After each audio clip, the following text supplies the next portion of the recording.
Right, there's nothing quite like a flick through a good book, is there? Well, in our very own book club, we're taking on a couple of classics today with a horrifying twist in time. Thank you.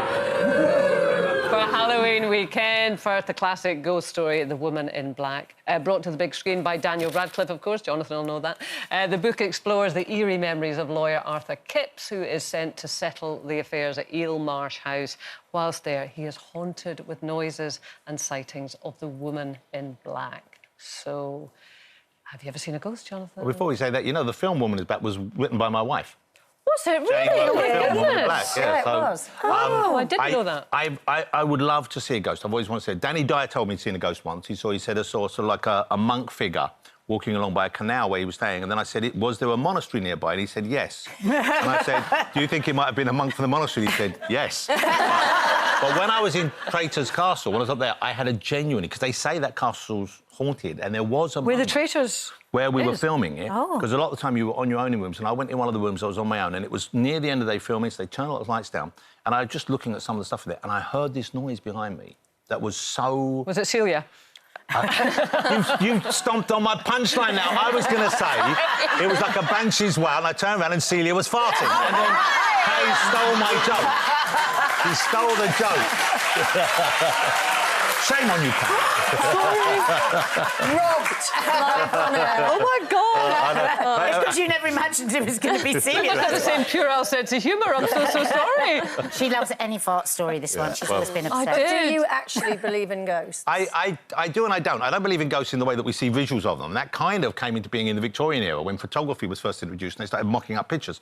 But I do believe that there is a resonance or an energy that maybe stays around after people have gone, and I think some people are perhaps susceptible to that. Because there are things, even though I'm very science-based and I'm very pragmatic, but I think there are some things that don't seem to have a relevant explanation. And also maybe part of me really wants to believe that, because I think, you know, there is a sense that we are special in some way as a species, and the idea that the complexity of us can just disappear seems a bit grim to accept. Yeah. Jane takes some convincing, I have to be said. Yeah, I don't believe at all in ghosts. But it's funny you say that about spirits, because having, not to get too morbid, having in my job seen a couple of dead bodies, you look at a body and it's a vessel. Yeah. And when the spirit of that person has gone... It's not that person anymore, is it? It's not that person anymore. So I get what you mean about, like, energies. Isn't it? Yeah. So and energy can't be destroyed. Exactly. Energy can't be destroyed, yeah. So it's something's out there. So I like to think, but I don't think it would be a recognisable thing.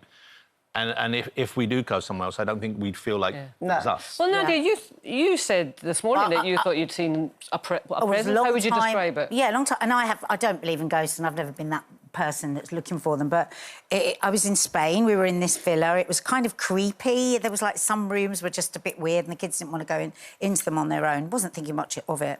Anyway, I was asleep.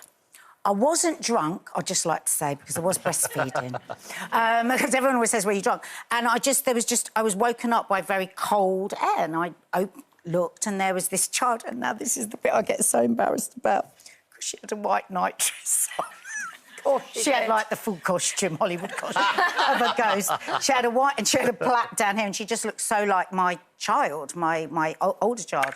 And I woke my husband. I couldn't remember whether he'd seen it, actually. I just texted him. He said, yeah, you woke me up, and I saw her leaving the room. Wow. Yeah. But, I mean, I still don't believe it, and I saw it. You don't think that he had brought someone back to the room while you were asleep? We were in Spain, up a mountain, and she was very small. But, yeah, it's just always stayed with me, that. Yeah. Jane? What? What was wrong with me? I wasn't drunk. You were having one of those shallow sleeps that we have in the morning, you know, where you're kind of like... Yeah. But what about him? How did he see it? I think he's just humouring you. Happy wife, happy life. Yeah, exactly.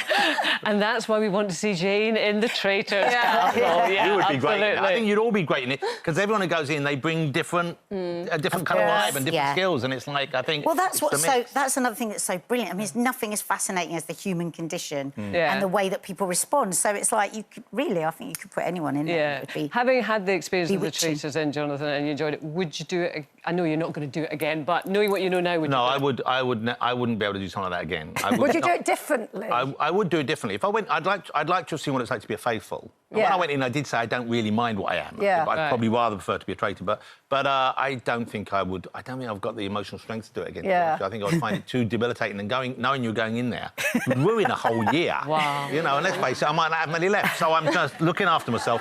I didn't want to put anyone else off, though, you know, so I've had a few people phone me already who've been asked to go in it. Yeah. I can't say who they are, and I've just been really honest with them, said, look, if you love the show, I think you should do it. Yeah. And that's the only reason to do it. Yeah. You love the show and you want to experience it. Well, listen, you entertained us all, Roy. Yeah, Thank you. brilliant. And apologies for tramping on your children. My pleasure.